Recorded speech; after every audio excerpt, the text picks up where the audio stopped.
Combine week happened. We're going to talk about it as well as the release of Davante Adams. Hey, New York Jet fans from all around the world. Welcome to Laugh Through the Turbulence, a New York Jets podcast. To show that delivers you all your Jets content. Here are your hosts, John, Adam, and Monty. All the best to the New York Jet fans. Jets, Jets, Jets, Jets, go Jets.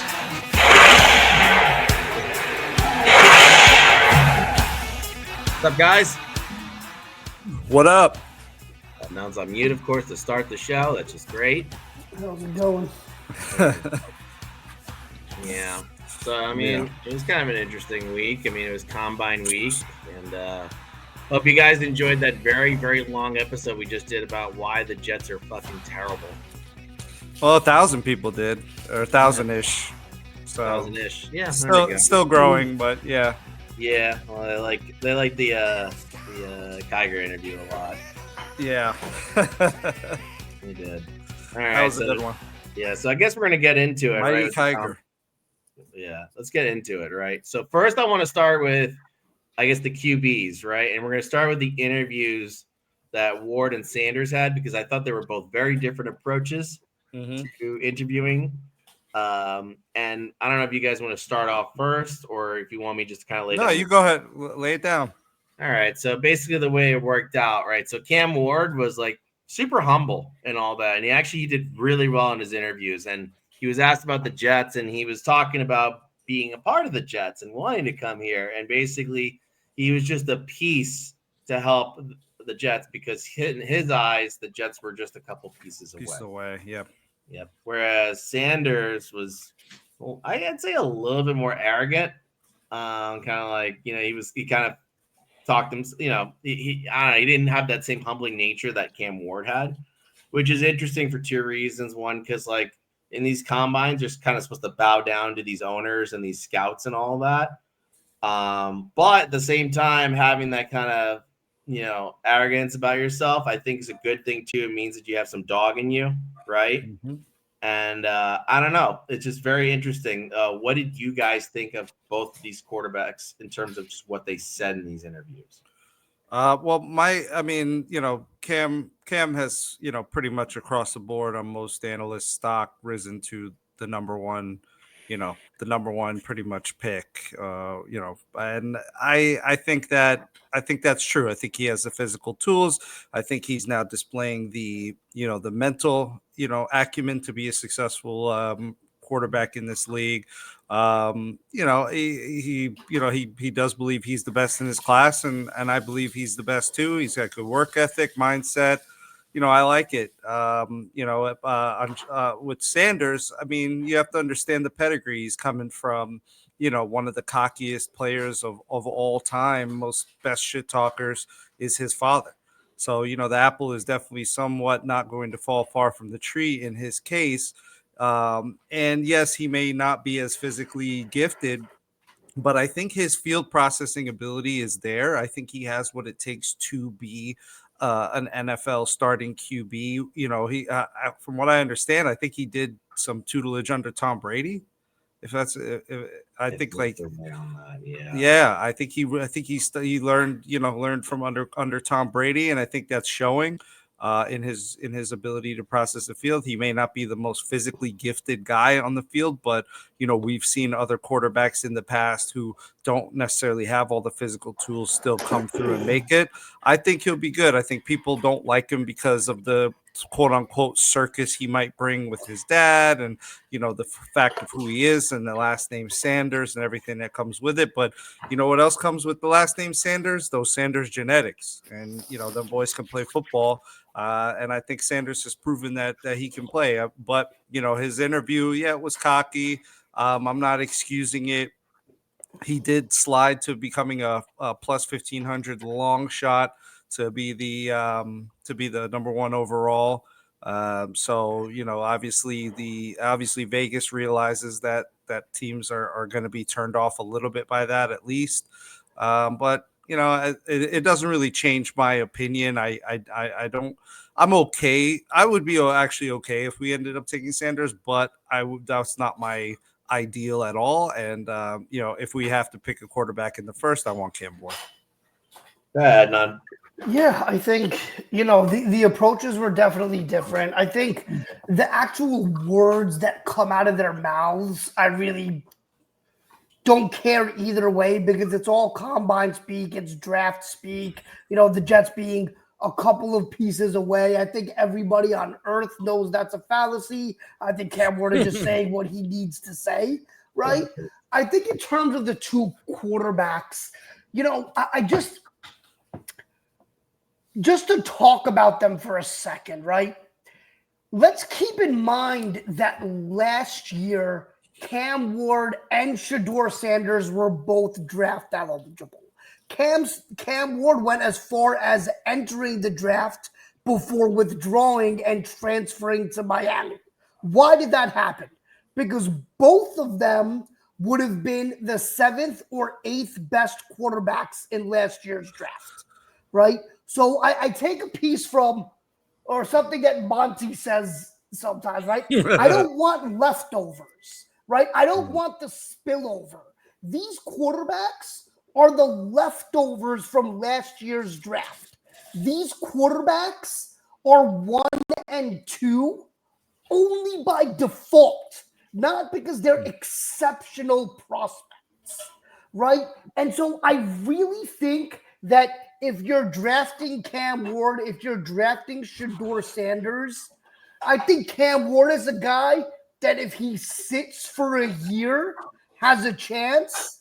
Shedeur Sanders is going to get a regime fired in 2 years, right? And I just think that if you're looking at a quarterback for the Jets, my ideal, and I'm going to say this throughout the entire process, there is no other option for me. It's Tyler Warren at 7. And then in the second round, if somehow God decides to smile on the Jets and Jackson Dart falls there, you take him. If not, you go best defensive tackle available. If the Jets spend the 7th pick on a quarterback, if they move up for a quarterback, if they move back into the first round for a quarterback, this regime will be gone in 2 years. Wait a second, real quick. So, let's say it's in the mid-20s and they move up to get Jackson Dart. I don't think any of these quarterbacks are worth giving up assets for, and I don't think Cam Ward or Shedeur Sanders are the quarterbacks that last year's class was. Well, let me just throw this at you really quick. In the past 10 years, there's been 22 quarterbacks taken in the first round. 14 of them are currently starters, and not just in the first round, in the top 5 of the first round. And 14 of them are currently starters, and 10 of them are guys that have high level NFL, talent ability. We already failed on that with Zach Wilson. So statistically speaking, if we take a top 5, top 10 level quarterback, it should work out. I think, unless Adnan, you think we're cursed. But I would say, but this is my point. My point with Cam Ward and Shedeur Sanders is they aren't top 10 pick quarterbacks. They're only top 10 picks because this class is so weak. It's why they didn't enter the draft last year, and they marginally improved over the season. They didn't have a Joe Burrow rise where you were going to be a 4th or 5th rounder and parlayed your season into being the number 1 overall pick and one of the top 5 quarterbacks in the NFL. So they kind of did. Cam kind of did that. He's not parlayed. He parlayed staying a year for all that money being he was going to be a first rounder last year. Yeah, but right? You know what? You don't really know these things. Like the quarterback class with Zach Wilson, Trevor Lawrence, that wasn't necessarily considered a bad class. That was considered in retrospect to be a bad class. Everyone thought Trevor Lawrence was like the second coming of Jesus. And when he was being drafted, and Zach Wilson, he was really highly looked at. Had he gone in other drafts, I think he still would have been a first rounder, not a top not a number 2 overall, but he for sure would have been a first rounder in a lot of other drafts. So I don't know if you could really fully say that. I want to just say one thing on Cam Ward's defense. I mean, he was at Washington State before, and he transferred to Miami. And Miami, that's a better college. I mean, I guess first off, the U, they were awesome in the 2000s, but it's still a better college football program than Washington State. By far. So, I kind of understand, right, switching over to that, right? And also because of the NIL money, I mean, it's just so different nowadays, college football, But at the same, I get it. But at the same time. Same thing with Sanders, though, with that money, too, But again, that's so. Here's my point, right? If you're not making more in NIL than being the 21st pick in the NFL draft. If those dudes actually cared about coming out, developing, making their money, why did they come out last year, be the 7th and 8th quarterbacks drafted, maybe go to the Steelers, maybe to go to a team that is an excellent organization where you can then get paid, learn, and then be the starter going into this season after a year of seasoning? Because these guys, I'm telling you, I don't see it with them, And the other piece of it is that next year's class is supposed to be exponentially better than this year's. So why would you want to tie yourself to a first-round quarterback that in next year's draft may be the 5th, 6th, 7th best quarterback? Right? So you're in a position right now where this year's quarterback draft class is kind of purgatory, right? You're in between a draft class last year that's looking to be one of the best draft classes ever with the way Jaden Daniels and Bo Nix performed. Penix looked good. Drake May looked good. Caleb Williams has all the talent in the world and is getting an excellent play caller and head coach. This year's class looks like a disaster. Next year's class is going to be much better. So, we agree with that. But to be fair, on the rookie wage scale versus some of the money these guys are making in college, which is fucking nuts, right? Sanders made what? I think he said about $4 million. Is that right? In NIL money? I could be wrong. I have no clue. Okay, but just for reference, right? Obviously the rookie wage scale is fixed in the NFL, and I just got an updated version of it. But essentially, and this is a 4-year contract I'm talking about, right? First pick is 43 mil, so it's basically 10 mil and change a year, right? 10th pick is 23, right? So that averages out to almost 6, right? Basically, if I'm just saying, if these there's still an incentive to stay in the NIL just because and this wage scale keeps going up every fucking year. I mean, the year I guess it was Trevor Lawrence came out, that total value for first pick was 36. So even that 45 is going to go up. It doesn't kill them necessarily to wait on it. That's what I'm just saying. The money is not that much different anymore. Right, and that's my point. So if there's the second contract, different story, Right, but that's my point is if there's a negligible difference, go to the NFL if you're going to be a first-round pick, right? Because you're wasting a year in college for the same money. I understand, but let's say if you're back half of the first round, right? Just for instance, right? Let's just say if you're pick 20, that's 16 mil. That's basically $4 million a year. Exactly what you're making in college, and then you get a year closer to your second contract, right? Right. But as you know, waiting on sometimes getting these deals pays off. Jamar Chase not getting that extension early, a year prior, he made a lot by doing. Yeah, but he's still going to get top receiver money. But he's in the NFL. We're not talking about NFL to NFL contracts. We're talking NIL to NFL contracts. I understand, but you just talked about the next contract, the second contract, right? Sometimes it pays off waiting a little bit. I mean, look who the top quarterbacks are right now in terms of contract pays, right?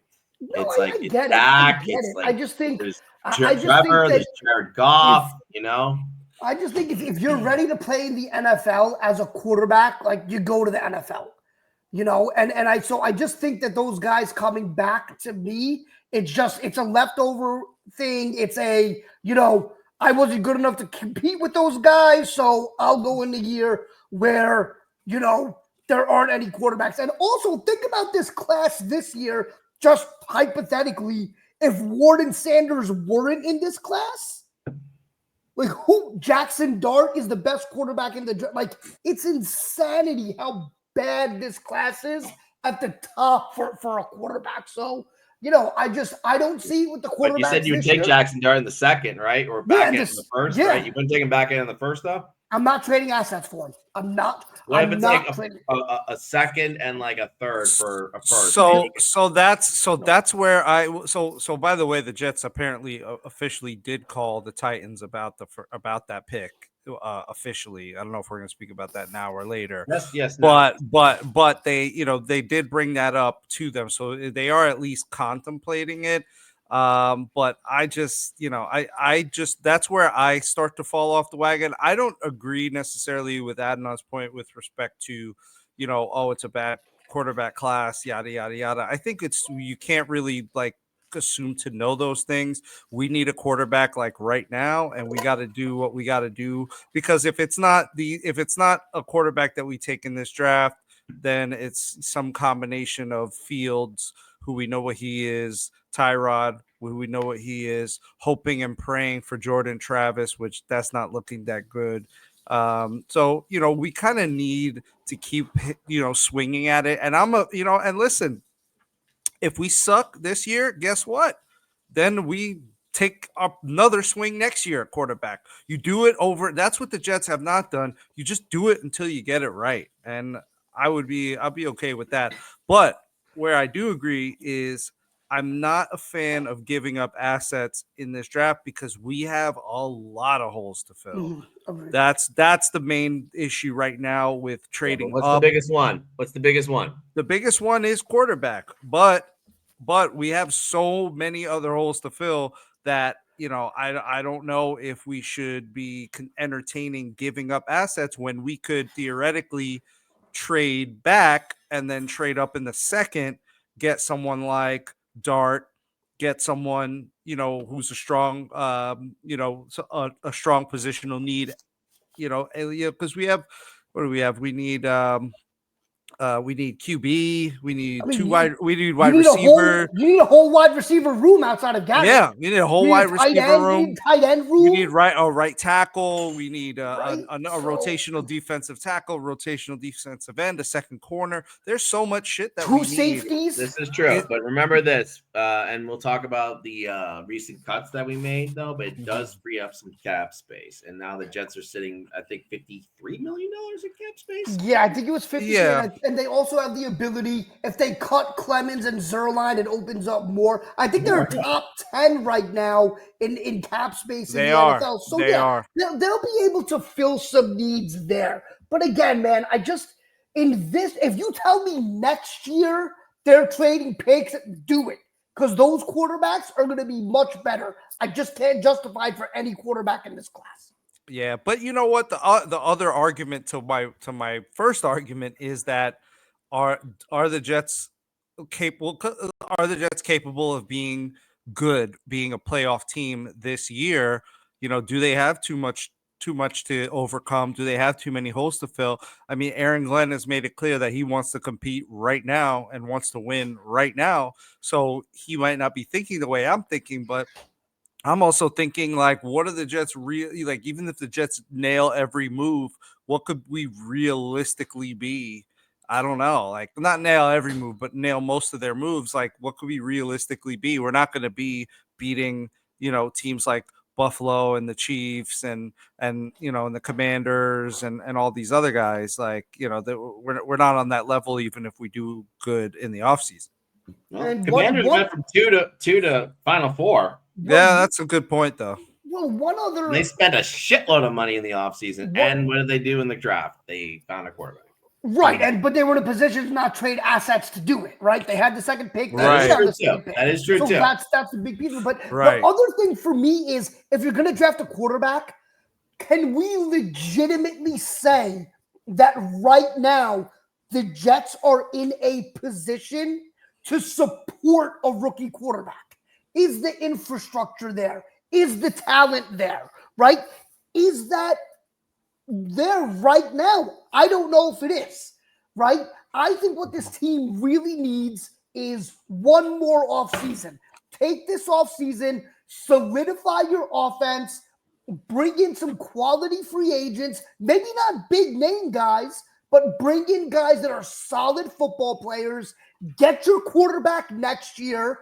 Be ready to rock, right? Get your quarterback after Tanner Engstrand has a year of calling plays under his belt. Get your quarterback after you have a group of guys that have played together for an entire year and they're ready to support the quarterback. You draft a quarterback when you're not ready to support him. It doesn't matter how great he is. Then there's growing pains to the quarterback. It's a rookie always, even a better class. Like, I don't know what the answer is, and like eventually free agency is going to kind of dictate what they're going to do, right? Depending on what other holes they fill, and that'll be our final topic after we go through the list. But I just think it's interesting what the two quarterbacks. Let's just say hypothetically, let's say Cam Ward fell to 7 for some fucking reason, right? Would you still pull the trigger on Tyler Warren? I take Ward at 7. If he falls to 7, I don't take Shador at 7. If Ward was to somehow, some way fall to 7, he's the guy that I think has the best chance in this class because he is talented. He does have some mobility. He seems like a really good kid. And let me just also frankly say, I want these kids to be good wherever they go, right? Mm-hmm. I'm not hoping for them to fail. I just would prefer another team figuring it out as opposed to the Jets. But yeah, if Cam fell to 7, that's a no-brainer. You take him at 7. Okay. Yeah. Yeah. I mean, what's his name said he's going to piss some people off, though. He said it's not going to be the last move he makes that pisses people off. And him and Moogie seem to be on the same page. So I don't know, man. It's funny. It would be a very Jets thing for us to give up a bunch of shit, get Cam Ward, and then, just everyone be mad at us. Yeah, and then also you end up with the first overall pick next year, and Arch Manning is coming out. Right? And now you got Cam Ward and you got Arch Manning and Sorry. But just to recap what picks we have. We have 7, 42. We do have a third rounder. It's actually pick 92. Yeah. Somehow we got that from Detroit. I forgot how we did that, but we got that from Detroit. Yeah, it was in last year's draft. Douglas traded back to get a third. Okay, thank you. And then fourth round, we have 109, which is kind of early in there. Got no comp picks at the end of that. We have an early 5th, another 5th from Pittsburgh. So I mean they have some picks, and then obviously I'm not going to go through the 6th shit and all that. Yeah. And we don't have the Mr. Irrelevant pick this year, so. Right. Yeah. Anyway. Thank you for entertaining that discussion. But now let's get to the other quarterbacks that were talked about in this draft. Dart really impressed people. I'm not surprised because I've been, as you guys have been hearing me mention Dart's name all throughout the season and all that. Like, I think there's a lot special. I think he's going to go in the back end of the first. I think someone's going to trade back into it. But then he might go higher than that just because of how many teams need quarterback and how much his stock has risen. Yeah, and he's looked good in the combine. And then the other one that was interesting is that we actually had a private workout with Milroe from Alabama, and I just thought that was interesting. He would be a second rounder. He would never go to the first, right? But I don't know. What do you guys think of just both things happening? I mean, I think it's good that they're just doing, like, at least with Milroe, they're at least doing their due diligence on that one. I don't think he's the guy that you throw. But the one thing that Monty has been talking about, and I think I'm leaning to more right. These quarterbacks these days need to be able to run, and Milroe can run too. Yeah. And Dart is more just traditional quarterback, but he has some legs. He's got some wheels. He's got like early Aaron Rodgers. Yeah. He's got some ability. He's got some ability. Yeah, but it's not like move around. It's not his. Yeah, exactly. It's not his mainstay. So with the quarterback situation and with these guys, like, if we don't go for if like someone like Cam Ward doesn't fall to us, or we don't, do something crazy to go get him.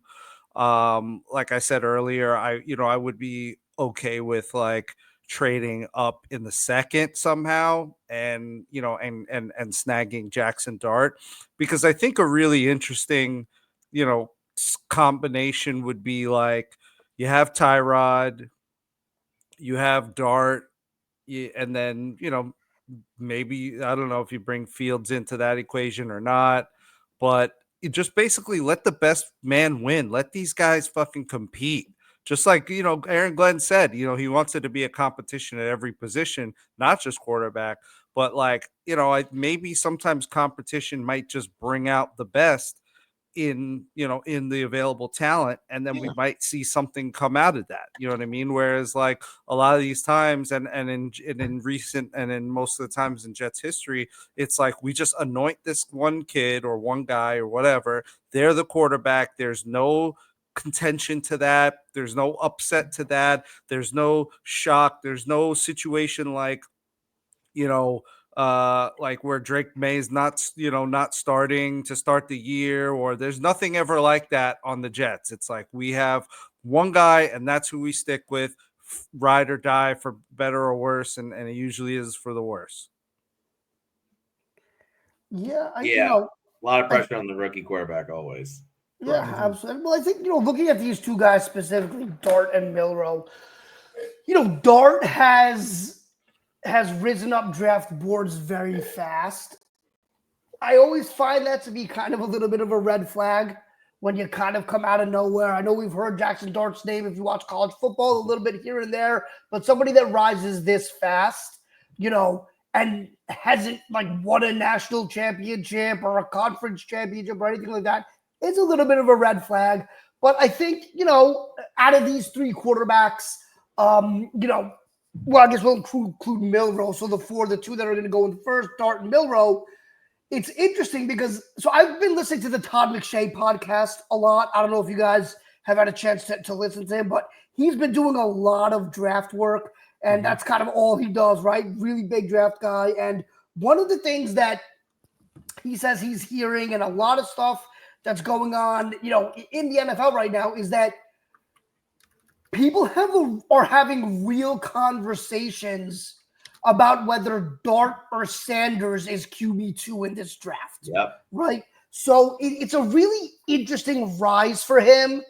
And I think when you look at Sanders, I know that, he comes from that Dion bloodline, and, obviously he's going to be brash and he's going to be, who he is. And I don't think there's anything necessarily wrong with that from our perspective. But man, the NFL teams hate that stuff, And so those three are going to be interesting. I think Milroe's a guy that like you kind of wish this was baseball where you could draft Milroe and stash him in the minors for 4 years, because he's just the kind of guy that like, God, his physical talent is so good, but the accuracy issues, man, it is just hard to watch sometimes. Yep. But the thing is, right, he has a strong arm. He can absolutely move. His deep throw is beautiful. But man, anything from like the line of scrimmage to 20 yards, every throw is an adventure, and that's a problem. Yeah, and I just want to give some stats per PFF on these guys, because PFF, I mean, say what you will, they have some good stats. Yeah. Okay, so I'm gonna do obviously the grades, the passing grades. Dart was 1, 91.9. Cam Ward was 2, 91.7. This is with people with over 200 dropbacks. Sanders was 3 with 95, and then Milroe 78.3. This is just passing grades. Oof. The turnover-worthy play rate, right? Dart was 2.2%. Cam Ward was 3.3. Sanders was 1.3, and then Milroe was 2.5. Okay, sorry, I was reading big-time worthy throw. Damn, Sanders 1.3. Here's the thing, though. You go to average depth of target, which makes a difference with these turnover-worthy throws, right? Jackson Dart, 11.9. Cam Ward, 9.8. Sanders, 8.1. So obviously it's a lot of underneath throws. And Milroe, 9.9. The big time worthy throw rate, Milroe 5.2, Sanders 5, Cam Ward 6.3, Dart 7.1. Yeah, and I think, speaking to that, McShay talked about that a little bit, and that's kind of a function of the Lane Kiffin offense, right?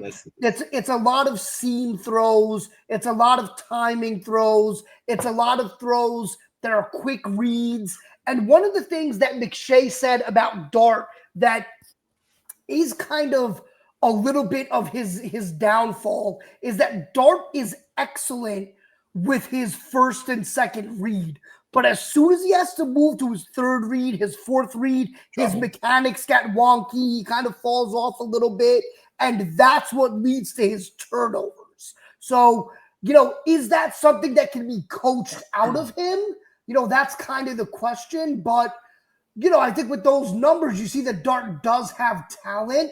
But, I still wonder if he's worthy of a first round pick. But here's another question for you, right? So, and I think I don't think you pull the trigger on him at 7 by all means. No, okay. I think the only one of the quarterbacks is Ward that I would, right? Yeah. However, I'm looking at the draft board right now. The last team in the first round that I could see taking a quarterback is 21 Pittsburgh.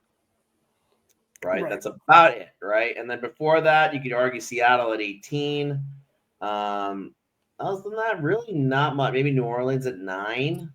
Mm-hmm. There are not that many teams looking for quarterbacks, in my honest opinion, that are late, kind of in the middle to late, right? Mm-hmm. Obviously, in the beginning, you have Tennessee, right? The Giants, Cleveland, the Browns, probably, right? Jacksonville, definitely not. The Raiders, yes, right? But let's just say hypothetically, you get to like the later picks, right? Maybe like in that Baltimore era, 27 through 32. You wouldn't trade up for Dart there. Maybe if one of those teams didn't land a quarterback and they're ahead of you in the second, right? And think about this too. You get the 5-year lock on the quarterback, right? Versus the 4-year lock, which is huge, which is kind of why Douglas actually wanted to trade up for Brees, if that made sense, right? Because he wanted to hop in that 5-year control at that really cheap contract. Yeah, I get all that. I don't know, man. I worry about. I worry about. Made a good point. Yeah, thank you. I don't know. I worry about these quarterbacks. To be honest, I do too. I wish it was. I wish it was next year. I really. Yeah, that's what I'm saying, man. If it was next year, man, you trade the picks. You do what you got to do to move up and get a quarterback. I completely agree. Now the other thing I would say is that the Titans even being open to trading number 1 tells you all you need to know about this class, right? Because the Bengals weren't taking calls when Joe Burrow was on the clock. Jacksonville wasn't taking calls when Trevor Lawrence was on the clock. The Bears, even with all those quarterbacks, weren't taking calls when Caleb Williams was on the clock, right? The Colts were not discussing making a trade when Andrew Luck was on the clock. So I just think that if a team has the first overall pick and they're willing to trade out, that is the true definition of what the quarterback class is.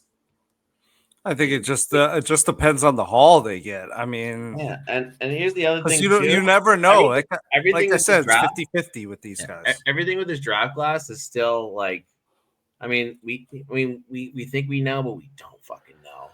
I mean, like 2022 is a great example, right? That's the Bryce Young and Stroud draft, right? Like these guys, it was a stronger 1-2 than this 1-2, no question. But like it still wasn't that strong, It really wasn't. And I'm trying to think of like other draft class where the QB class was really not considered strong and like the emerged like studs, right? Like I don't know. We still don't know. We don't know. Well, right, and I think that's fair, right? We don't know, but at the same time, and of course it's the Jets' luck, right? Is that this draft lines up strength-wise with every position the Jets need except quarterback, right? It's a great defensive line draft. It's a great tight end draft. It's a very good safety draft. All these things the Jets need, but It's not a quarterback draft, which is infuriating. For the second time when there was a regime change too. This is the second time that's happened during the early part of regime. One might say the Jets are prone to bad luck.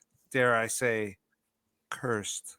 Yes, we are cursed. Anyway, let's get to the next topic, right? Let's do it. Let's talk about Tyler Warren. Why not? Yeah. Right? Since Adnan is in love with him. He's my guy. I kind of am too, man. I mean, he's just a fucking animal by every fucking means. He is a fucking animal. I cannot say enough about that. He's got that long ass hair too. You know, I know, I love it. What did he say? He wears 44 because of John Riggins, because his dad said that's how you run with the football. Like, everything about that guy is so great because he's like old school and new school, right? He can block. He can catch in traffic. He can be an inline tight end. You can split him out. You can throw him screens. He can run the wildcat. He was a quarterback in high school, so he's actually a threat to throw the ball from anywhere on the field. The guy gives you all of this versatility, and one of the hallmarks of the Lions offense was what? Trick plays. Tyler Warren unlocks that entire part of your playbook. Man, if Cam Ward isn't there at 7, I don't know how you can pass this guy up. Well, the other thing, too, is that tight ends are used heavily in the Lions scheme. That's exactly for running, too, right? So it's an important position. And I wouldn't be surprised when we do talk about free agency at the end of this, after we get through all our topics, that the Jets also add some depth at 100%. 100%. I think they rebuild the entire tight end room. I don't think Conklin, Ruckert are back. I mean, they're talking about Juwan Johnson, you know what I mean? So, that's already a name that's come up. But, he's a stud. Is 7 too rich, though, for tight end? Given that it's really not a premium position. It's a little rich, yeah. Well, what I would say is that if there weren't all those quarterbacks last year, Brock Bowers would have been a top 7 pick. You know, so you can't really look at it. And especially in this draft, like, is it too rich? I don't think Tyler Warren is Brock Bowers, though. I'm not saying he is, but I'm saying I know they kind of have the same pedigree, though. Well, listen, but I think they're different types of tight ends, though. They're correct. Ends, but I think that, like, the point is that if there were 6 quarterbacks worthy of going in the top 12 in this draft, then 7 is too rich for Tyler Warren. But in a draft where you're only really convinced about one guy, I think 7 is perfectly fine for a tight end. And also keep in mind, Penn State tight ends, the Jets have been hit and miss, right? Kyle Brady, but Mickey Schuler, the best tight end in Jets history, was a Penn State guy. So I say you go back to the well, bring in Tyler Warren, screw whether it's too high, screw value, get a guy that unlocks your offense. Get a dog. Yeah. Yeah. I mean, I'm kind of on that camp too, just because it just seems like it's the surest thing, right? It's the surest thing. There's just and you know what? I will say this though with the Jets, right? They pretty much, like, of the premium positions, right? Premium positions being quarterback, wide receiver, cornerback, left tackle, and edge, right? Besides quarterback, they pretty much got them all, right? Yeah, I mean, we talked about this in our group chat, right? Think about where they're set. Left tackle 1, left guard 1, center, right guard, wide receiver 1, running back 1, 2, and 3, corner 1, Quinnen, defensive line 1, wherever you want to put him, so you have a lot of quality players. You bring in Tyler Warren, he solidifies tight end for you for at least the next 5 years, and you don't look back. I think he's just such a valuable piece. And outside of quarterback, like, what other player are you drafting at 7? I know there's a lot of Mason Graham love, and I know people want maybe Will Campbell or Membu at tackle. But, man, Tyler Warren can bring your offense just a completely different dimension. And he's the perfect complement for Garrett Wilson, right? So I think, like, I just, if he's there and Ward isn't, It's Tyler Warren or bust. They do anything else, I will be highly disappointed. And the last thing I want to just mention real quick is the Lions draft history, right? Just for example, right?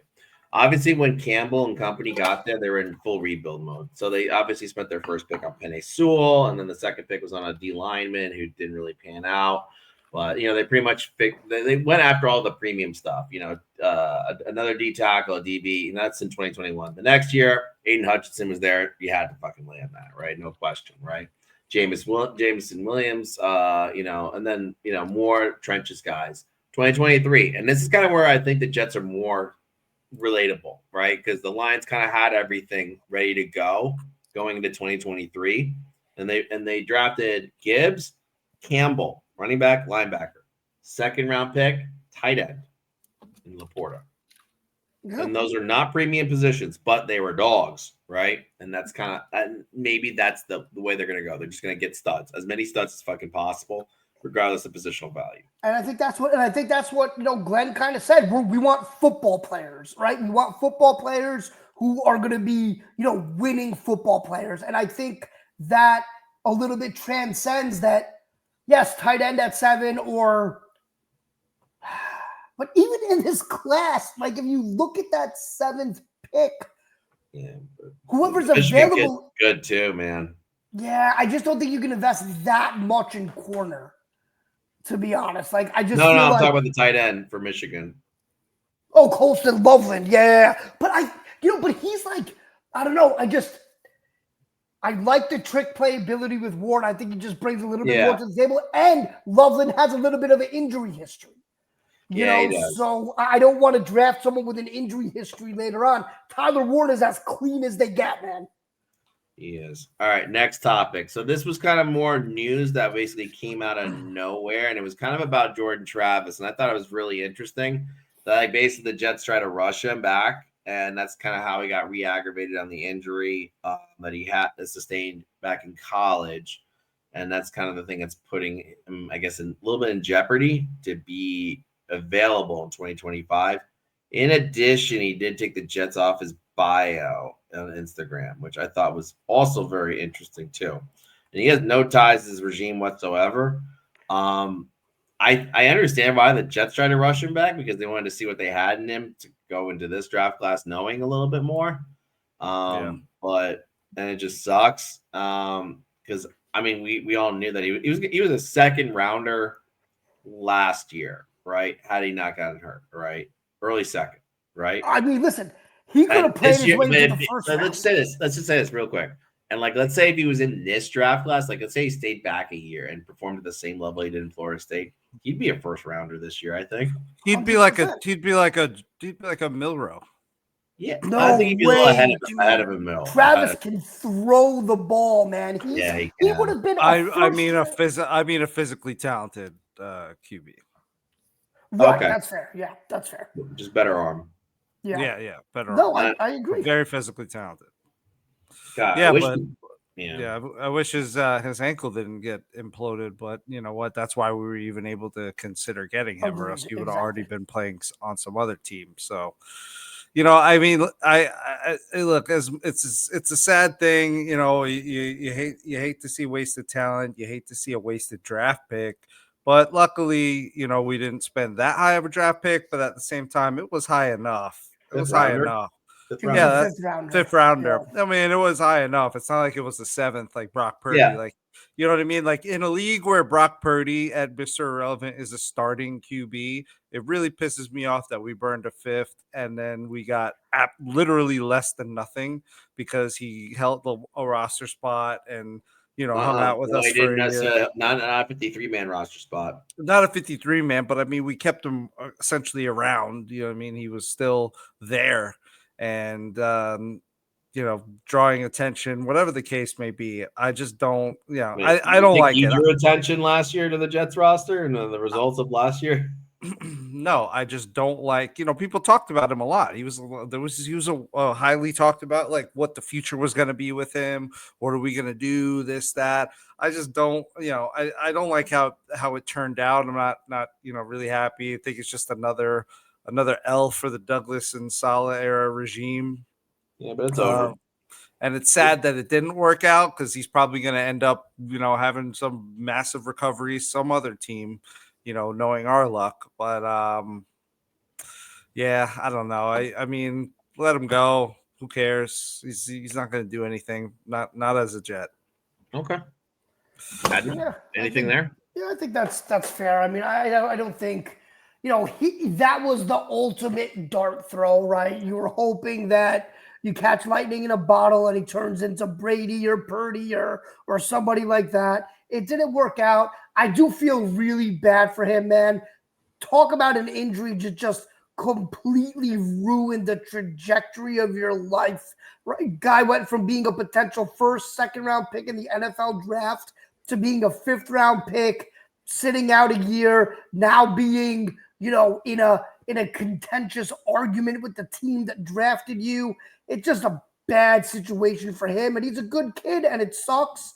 But, I think that this regime doesn't have any ties to him, like you guys said. And I don't think that, Yeah, because where's he gonna go now? Even that's the thing, right? Is like someone's gonna say, well, watch him go to the Rams, sit for 2 years, and Sean McVay turns him into a 10-year starter. But it's a tough situation for him. You'll probably see him, back at Florida State in a couple of years as an assistant quarterback coach or something like that. That's mean. But it's better than nothing. It sucks, but he'll be. I don't think he'll be with the Jets for the foreseeable future. It's a cutthroat league, man. It's a cutthroat league and a cutthroat world. So it's I wouldn't be surprised to see that either.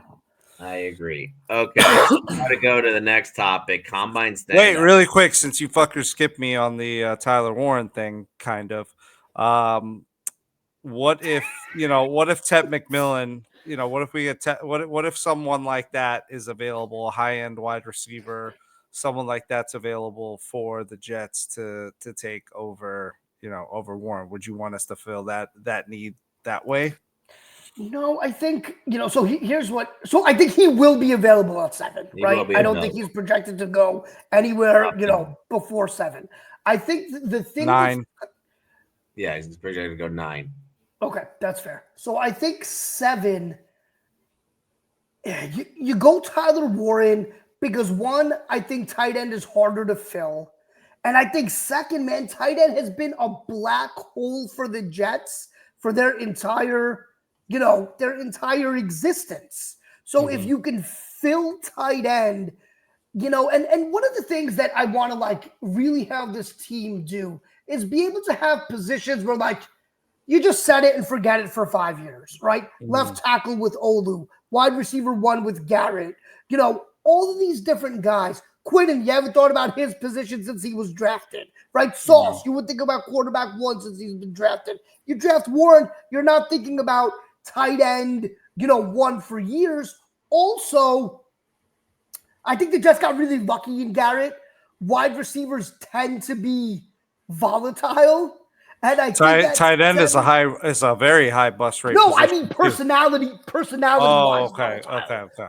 Always requesting trades, wanting out, give me the ball. Right? I think Tyler Warren will be a little bit of a different player in that respect, and I think he just something that this offense needs more than a high draft pick wide receiver 2. Yeah. Any other thoughts of Tyler Warren before we move on? That's it. Did I tell you guys that I want to draft Tyler Warren at 7? I don't think I made that clear. You did. Okay. Now we go to combine standouts. Okay. So this is kind of just I don't know, because we didn't really go into a lot of the other positions of the combine outside of just Tyler Warren, who's kind of the favorite to go to the Jets, and also the quarterbacks, right? Because that seemed to make the most sense. Anything you guys want to add about this combine, right? Besides just the fact that these guys, it seems like these guys are getting freakier and freakier in terms of these big, giant, fast, athletic beast human beings. This is what this draft is. Some of these linemen that you're seeing running 4.8 40s at 4.9 40s at 330 pounds. I think what really also kind of. How about your boy who was yelling? Ah! Yeah. That was great. Yeah, I never seen that. I never seen that before. Hey, listen, whatever gets the job done. I think for this combine, it's interesting in a quarterback class like this with the combine because outside of Sanders and Cam Ward, I'm pretty sure every other kind of highly touted quarterback in that second tier, they all threw, right? They all participated in all of the drills, which was interesting. And I think Jackson Dart made up a lot of ground on Shedeur Sanders, because of his combine performance. I think the other piece of it, man, is these running backs are just unbelievable. And if you look at Travion Henderson and Quentin Judkins, those two Ohio State boys are ridiculous, Yeah. So there's going to be some interesting decisions to be made like early in the second round, right? Because there are a lot of good guys there that a lot of teams are going to have to make a decision on.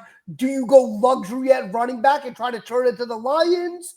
Or, do you draft a meat and potatoes position like defensive tackle, which is also very deep, and those guys are beasts as well. Very deep too. I cannot see us being that irresponsible to go at running back when we have Brees and Allen Braylon and Davis. No. I wasn't talking about the Jets. I'm just saying just in general. Like teams early in the second round. Like if okay. you have the third pick in the second round, those guys are going to be staring you. Like if you're the Titans with the first pick in the second round, and let's say Jackson Dart is there, and you go, and you go Abdul Carter, man. Yeah, but they have Pollard and they have those guys got in free agents. Yeah, their running back. Pollard's good. Their running back room is nothing for fantasy anyway compared to any of these running backs that are coming out, in my opinion. So it's just going to be interesting. And Ashton Gentry. Yeah, he's going in the first round. Yeah, there were rumors having it that the Raiders were just going to do that, and I was just like, really? Like they would? Like but. I can see the Cowboys. It's Gentry. There's no R. Gentry? Whatever. No, it's Gentry. Yeah, it's Gentry. It's Gentry. Jeanty. Yeah, Gentry. Ashton Gentry. Yeah, I don't think. But with Pete Carroll at 7, man, that guy isn't a traditional dude. Like he might just be like, I need a running back. Like look at this. So I can hand it off to him in the Super Bowl instead of throwing it with instead of throwing it to Brock Bowers, we'll give it to GT on the first. All right, you guys good on that, or you want to talk about any more combine stuff?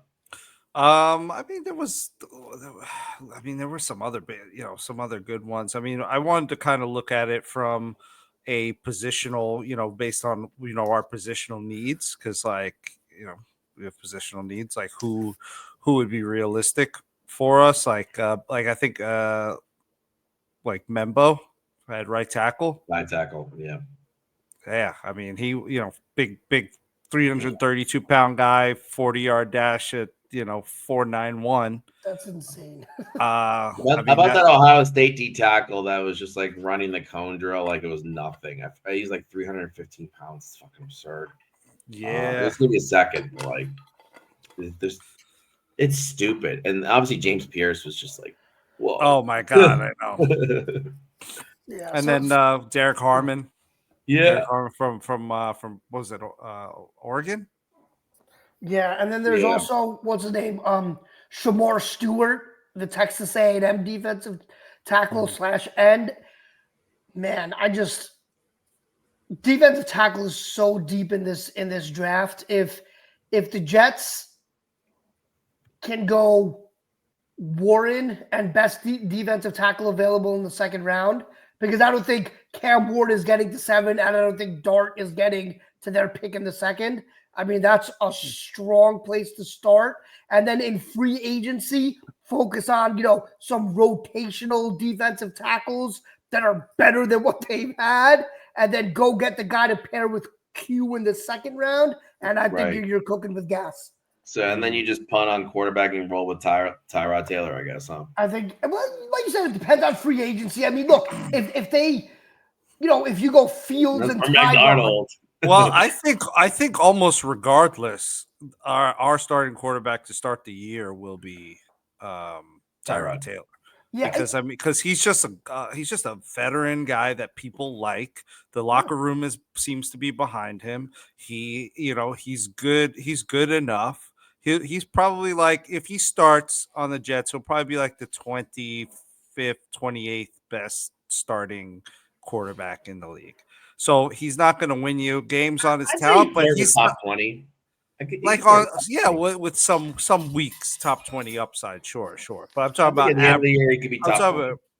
I don't know, man. I think that's a little too, especially with the way the Jets are set up and the lack of wide receiver talent. Well, that's the thing. The Jets are. I mean, let's say they get Tyler Warren, they have Tyler, Garrett Wilson, and fucking Breece Hall, and all those other running backs, and that offensive line. A lot of teams have one good wide receiver and one good running back and one good tight end, though. But their offensive line is very, I mean, look, from left tackle to right guard, they have. We don't even have a right tackle.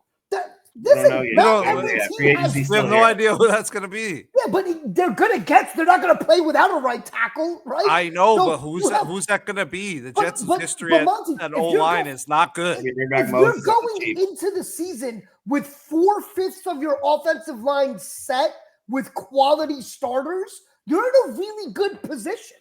Yeah, I'm not saying we're in a bad position. I'm not saying it's not automatically gonna just be great, though. It's not going to be automatically a good thing.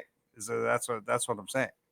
Well, I think the potential is there. You can't just write it off and be like, well, they've invested 2 first-round picks and a 2nd-round pick. 3 of them are going to be starting. They're very good players. Like, the offensive line is in better shape than a lot of people think, and I think it's in better shape than a lot of people want to admit. Because I think a lot of fans like having this crutch of, well, our offensive line was terrible. What do you want us to do? The offensive line I think is going to be a strength of this team next year. I really do.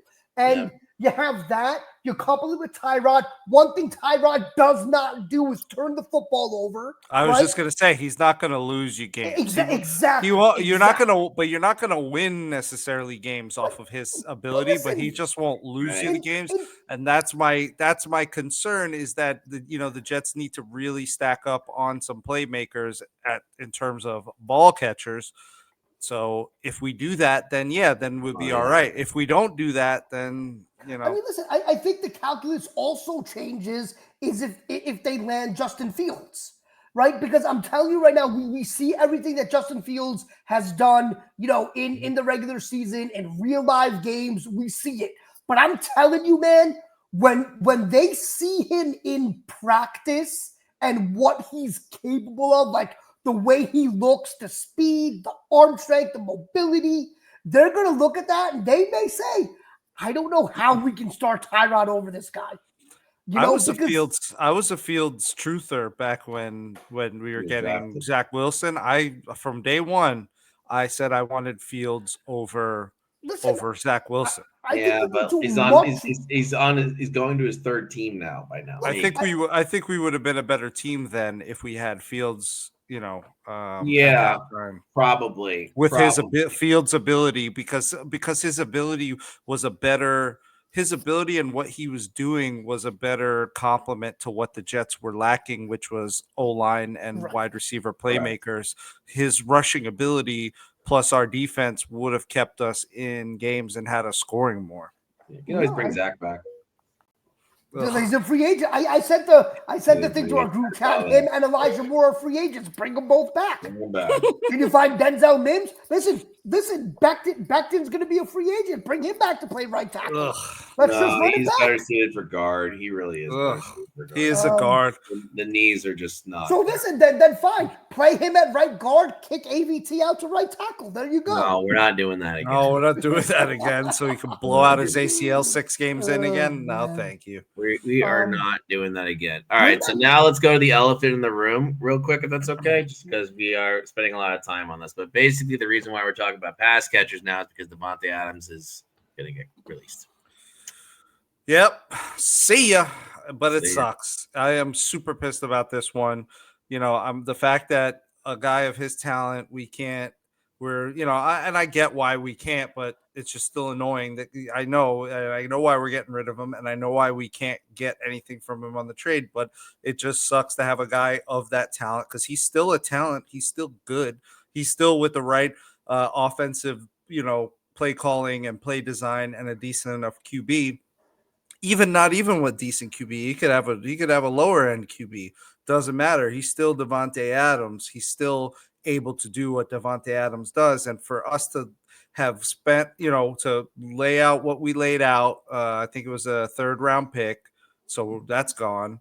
And then, for him to return basically essentially nothing because we didn't make it anywhere, and we had an even worse season than the season before.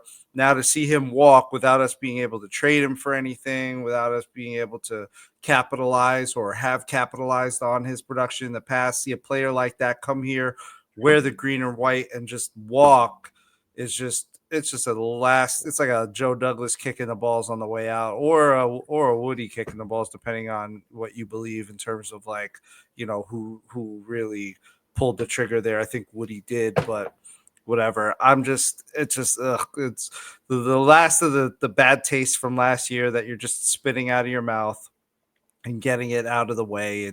I hate to see it. And I hate that also it puts us in this terrible position at wide receiver where now we're down him and we're down Lazard, even though, Lazard had one of the highest drop rates in the league. So I'm glad to see him go. But I mean, he's still like a competent wide receiver 4 or 3 on a good team. Like, I don't know. We're just in a bad spot now at wide receiver again. And, now we're just letting one of the best in the league walk out of the door. Sucks all the way He around. is in the back half of his career, though. Yeah, he's still good. I agree. But, that's the thing. It's about the money in this situation. It did free up a shitload of money, though. It was $35 million because this cap was going to be $44 million. And I think I'm happy about that, though. I think the other piece of it, and maybe I looked at this maybe completely different than everybody else did, but I never saw him being with the Jets for more than last season. I always thought the plan was one season and then he's out. Nah. If that would have worked out. Well, no, I think the only way it would have been as long as Rodgers was around, it would have been correct. Right, and I think the only way you would have brought him back is if they went 11-5 and won a play, things like that. If they had figured it out at some point in the season and ended the season on a 5-game winning streak or some crazy, where he's lighting it up and Rodgers is lighting it up to him and he's got, Well, I mean, he did. I mean, they had a good connection. He had very good games with the Jets. I think there were a lot of things in play. I think first of all, I think that going back to the beginning, I think that the travesty in all of this is that the Jets didn't bring Davante in March earlier or in May, right? They knew they were trading a 3rd rounder for him. That's why Douglas made that trade in the draft, so they could have 2 3rd rounders this year and trade one of them for Adams. Mm-hmm. The problem was, for whatever reason, they didn't pull the trigger soon enough. Right? Mm-hmm. And you could say the same thing about Hassan Reddick. You had to get him in camp no matter what. Right? And firing Salah and firing Joe. Right. But I think would 2 guys being in the building since May have changed a 5-12 season? Yes. That dramatically? I don't know, man. I mean, it wouldn't have made it like a 11-10 win season, but I think with those guys in place, we could have cracked 5. We could have possibly cracked 500 and gone into winning record territory, which would have changed the entire trajectory of all of this. Well, right. So all those guys don't all get fired if we were on pace for a winning season. So I think that's kind of the first thing, though, right? Is that they didn't do it properly in bringing him in. You bring him in when the season's on life support, right? And it ended up not working out. So from the point where they made the trade, when they made that trade, I honestly believed it would be a 1-year thing unless something miraculous happened, right? Yeah. And now you look at Davante, everything that you see now is he wants to go to the West Coast. He wants to go to the West Coast, right? And I just think the only reason he was here is because of Rodgers. He doesn't really want to be a Jet. he could care less about being a Jet, right? And so for him, it's about my guy Aaron Rodgers or going back to the West Coast, right? He accepted a trade to the garbage Raiders because his boy Derek Carr was there and he wanted to be on the West Coast, right? Yeah. So I think that when you look at Davante Adams, yes, still a very good player, but I never thought he was going to be on this team this year anyway. So for me, it's a big nothing. They moved on from him. They saved a ton of money. Let's get younger. Let's bring in a couple of receivers. Let's draft someone in the third round and let's roll. So let's talk about that. Who do we bring in? What's the we're down, Lazard's gone and Adams are gone. Who like at least one of those roles is going to be filled by a free agent veteran. Who do we think's coming in? There are a lot of guys, and that's a good transition to free agency begins March 12th because it is coming up. Yeah. So well done there with that transition. Thank you for that. I mean, there's a lot of guys. I mean, there's Tim Patrick that's out there. I mean, Godwin I know is available. Chris Godwin. Right?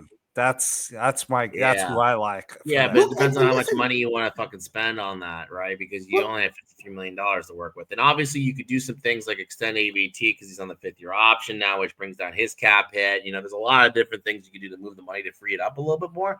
And all the cuts that we talked about, right? And then, there's still cuts to be made for sure. Yeah. I don't think you need a premium second receiver. I think you just need a really good second receiver. Well, that's my point, right? Yes, it's nice to have Jamar Chase and T. Higgins, right? That's nice. But look at the cap hell Cincinnati is in right now. They can't keep all these guys. Trey Hendrickson wants to get paid. Higgins has been franchised for the second, right? So, I think if you go out and if you can sign Godwin and Tim Patrick, your receiver room is pretty good. You have Corley coming back. Yeah. You draft Tyler Warren. Now we're in good shape, man. So I think as much as you want to say that, the Jets wide receiver room is bare right now, there are a lot of options out there that are available for exactly what the Jets need, right? The beauty of it is they're not looking for a superstar number one, right? So that allows them to shop a little bit more prudently and not have to say, man, we got to give up everything for DK Metcalf, who requested a trade, right? Or we got to call the Bengals and see what we can do to facilitate a T. Higgins trade. They don't do any of that. So I think Tim Patrick I think you'd be surprised if Tim Patrick makes it on the roster just because of the connection with the Lions. But just to list off some other names of free agent wide receivers that are out there. Obviously, we said Higgins is tagged, right? Godwin, right? Keenan Allen, which could be a nice little stopgap there. He's so on the decline. Now. Christian Kirk just got released by yesterday or today. Amari Cooper ain't coming back to Buffalo. DeAndre Hopkins, the injury. Marquise Brown. Hopkins is cooked. Nick Westbrook, he's available. Slayton's available. MVS, which would just be funny because just go from all these Green Bay guys to another one. Zay Jones, Greg Dortch. Josh Palmer, Deontay Johnson, Demarcus Robinson. Nope. Yeah. Well, listen, Hopkins. Hopkins looked so washed in the Super Bowl. Tyler Lockett. Lockett's an interesting one. You look at a guy like Lockett. I mean, he brings an adult into the room. Like Cooks, if Cooks is healthy, he goes for 1,000 yards every year he's healthy. That's another one. I just think, again, I think you can fill this room with quality receivers because you don't need a number one, right? And I think if your two biggest offseason investments are a right tackle and Chris Godwin, right? The other thing Godwin gives you is he's the perfect complement for Garrett, right? Because he's that big jump ball guy. You add him to Garrett and you draft Tyler Warren, bring in Tim Patrick, bring back Morgan Moses or sign another right tackle, draft a right tackle in the third round as the heir apparent. The Jets are not in horrific shape because they don't, outside of quarterback, they don't need stars, right? They have Garrett, they have Sauce, they have Q, they have their left tackle, they have their center, right? At all those positions, they have Will McDonald and a motivated Jermaine Johnson coming off of an Achilles. I think that this team has a lot of the things you want at the premium positions. And if you can build up this roster, getting Godwin on a 2-3 year deal, so he's around next year for a rookie quarterback. Right. There's a lot you can do there. Yeah. No one and dones, either. Correct. So it's got to be guys that can stick around for a little bit. But yeah, out of that litter, out of like what we're seeing out there, I mean, I would really like us to pull in Chris Godwin. And then if you could and if you pick up Warren in the draft, like you're instantly stacked.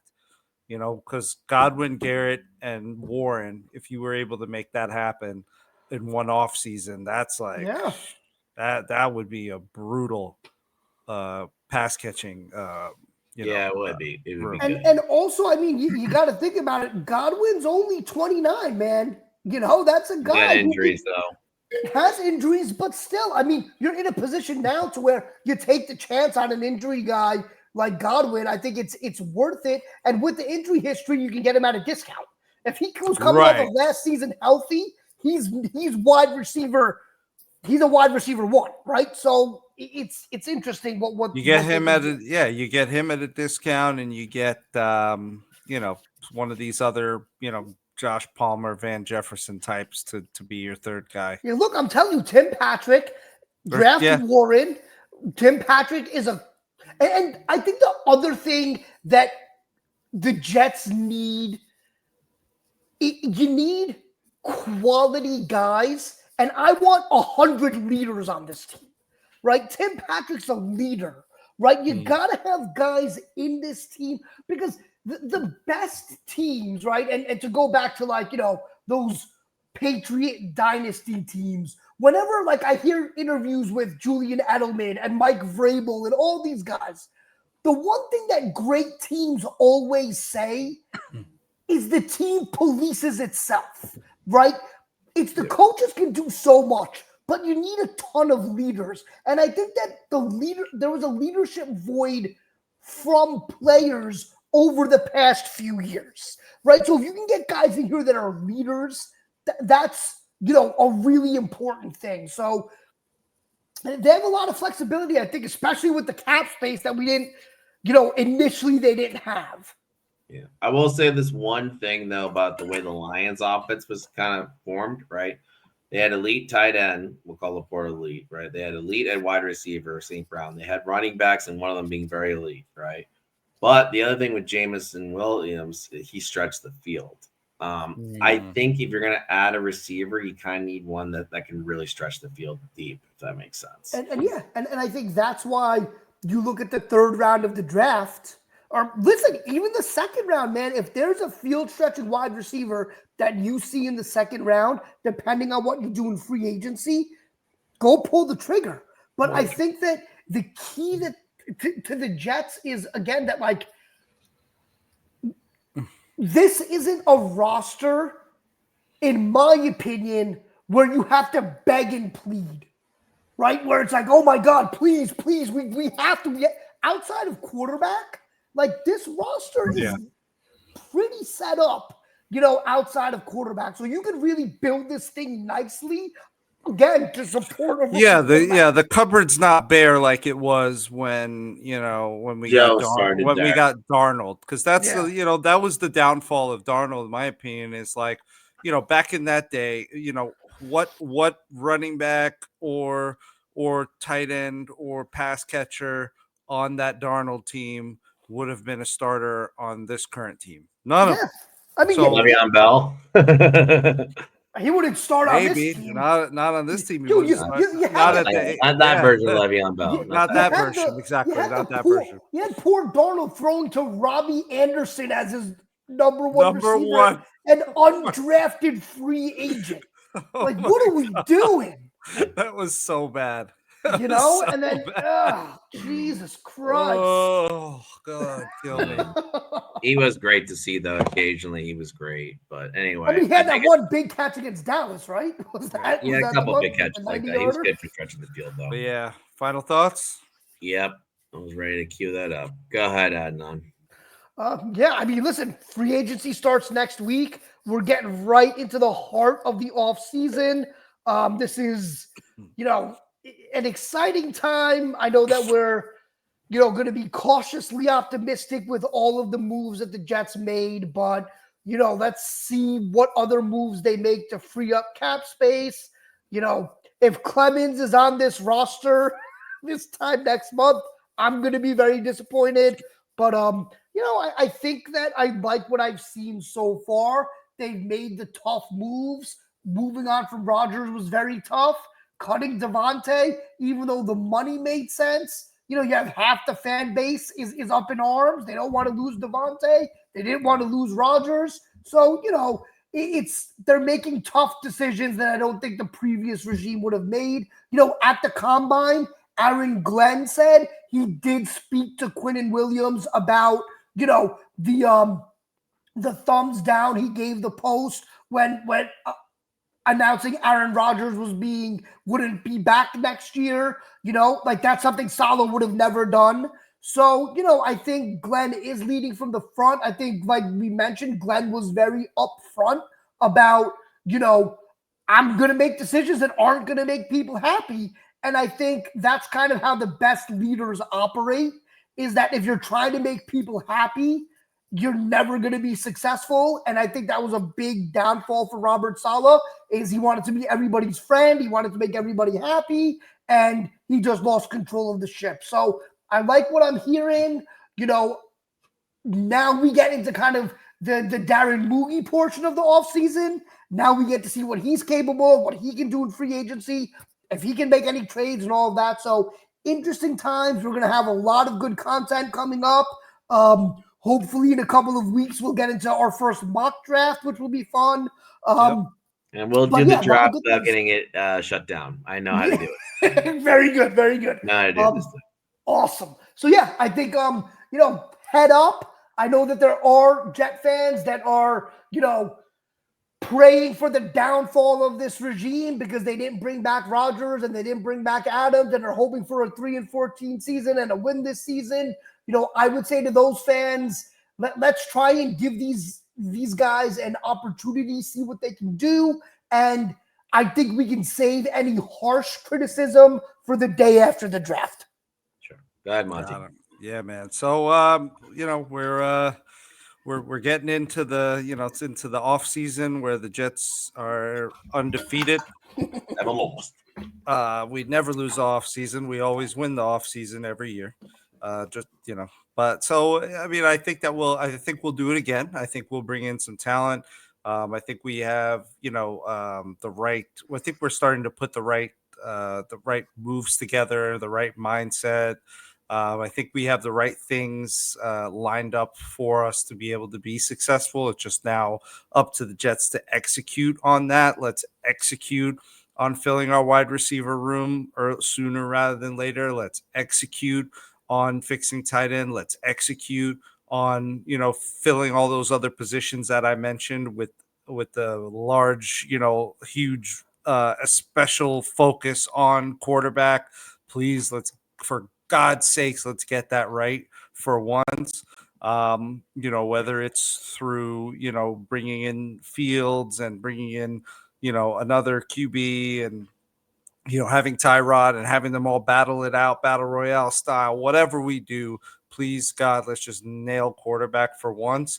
And, let's see what this team can do. I think it's a good, I think we're in a good place. We have a good pick, 7th overall. I mean, obviously I would have liked to have, top 5, but whatever, it is what it is. And, we'll see. We got a lot more. And for you folks at home, we got a lot of good content coming up. And, hopefully some more interviews and things like that to, punctuate the off season. Yep, and like, comment, subscribe. Like, comment, subscribe. And buy our merch, which I'll show a commercial in a little bit. One thing I will say is interesting because you said, Aaron, I'll go back to Adnan's actual point where he said he was going to do things that maybe the whole team didn't like, right? And one of those things being the release of Aaron Rodgers, right? That's my point. Release. Right. Now, I don't know if you guys remember when the Lions started their regime, one of their first moves was to get rid of Matt Stafford. Yep. It ended up working out. Is it going to work out for us? No, because we're fucking cursed. But free agency, I don't think they're going to spend money on big names. I think it's going to be good names. Right. And it'll be very interesting to see how that unfolds. We'll probably know a lot of what they're going to do probably by Thursday night.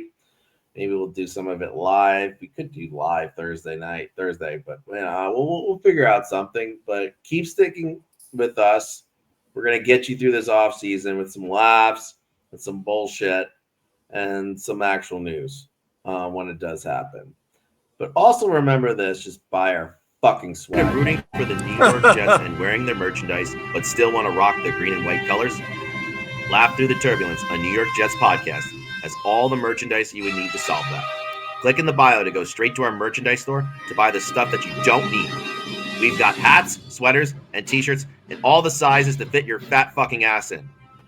Our merchandise was probably made in a child sweatshop somewhere on the other side of the planet where they have never seen a football. But we don't know that, and we don't support it if it's true. But we do appreciate those tiny hands, the cheap prices, and large profit margins that benefit us. So, what are you waiting for? Buy our fucking swag today. Don't have a job? Well, you've got a kidney, right? Sell it and buy our swag. See a defenseless old lady with a purse? Take her purse and pawn it and use the money to buy our swag. Got some money tucked away for your kid's college fund? Empty the account and buy our swag because your kid is just going to waste that money on a gender studies major anyway. Buy our fucking swag, dude!